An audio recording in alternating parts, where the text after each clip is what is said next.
મહાનગરપાલિકાની ચૂંટણીને લઈને ચૂંટણી પ્રચારના હવે ગણતરીના કલાકો બાકી છે ત્યારે ભાજપા દ્વારા વિજય વિશ્વાસ પદયાત્રા યોજાઈ।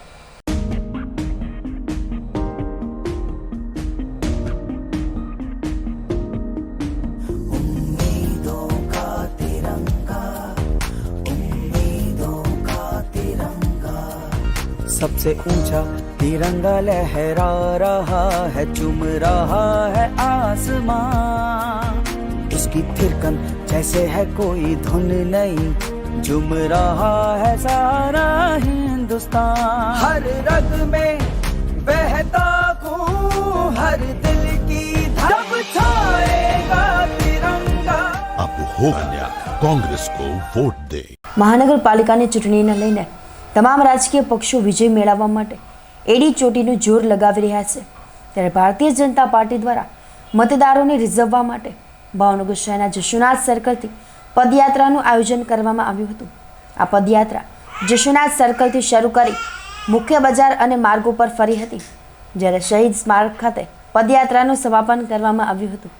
આ પદયાત્રામાં ભારતીય જનતા પાર્ટીના પૂર્વ પ્રદેશ અધ્યક્ષ અને પશ્ચિમના ધારાસભ્ય જીતુભાઈ વાઘાણી તેમજ રાજ્યમંત્રી અને પૂર્વના ધારાસભ્ય વિભાવરીબેન દવે, શહેર અધ્યક્ષ રાજીવ પંડ્યા તેમજ ભાજપના અગ્રણીઓ અને ભાજપના કાર્યકરો ઉપસ્થિત રહ્યા હતા।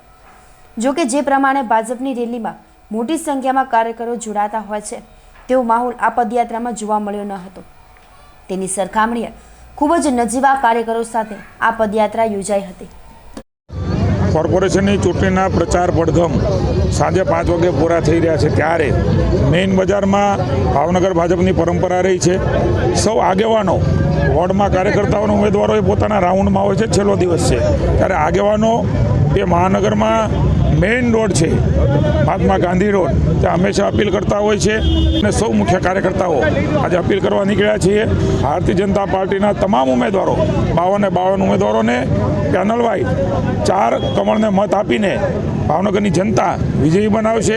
ભાવનગર મહાનગરપાલિકાની 2021ની ચૂંટણીની અંદર ભાવનગરના 13 વોર્ડની 52 સીટ એમાં અમારો વિજયનો વિશ્વાસ છે। 52 સીટ અમે જીતવાના છીએ અને એ અનુસંધાને ભાજપના કાર્યકર્તાઓમાં ખૂબ ઉત્સાહ છે અને લોકોમાં પણ ભાજપને જીતાડી વિકાસની યાત્રાને આગળ વધારવાની જે ઈચ્છા છે એના અનુસંધાને એના સમર્થનમાં આ રેલીનું આયોજન છે। ભારતીય જનતા પાર્ટી એ મૂલ્યો અને સંસ્કૃતિની પાર્ટી છે અને રાષ્ટ્ર માટે જરૂરી પાર્ટી છે ત્યારે 21મીએ મતદાન યોજાવાનું છે। એમાં લોકશાહીની પરંપરા મુજબ લોકો મોટી સંખ્યામાં મતદાન કરે અને ભારતીય જનતા પાર્ટીના 52 ઉમેદવાર જંગી બહુમતીથી જીતી અને પ્રજાની સેવામાં ભાવનગરના સમર્થનથી નરેન્દ્રભાઈના હાથ મજબૂત કરે એ વિનંતી કરવા આજે અમે પદયાત્રા કાઢી છે।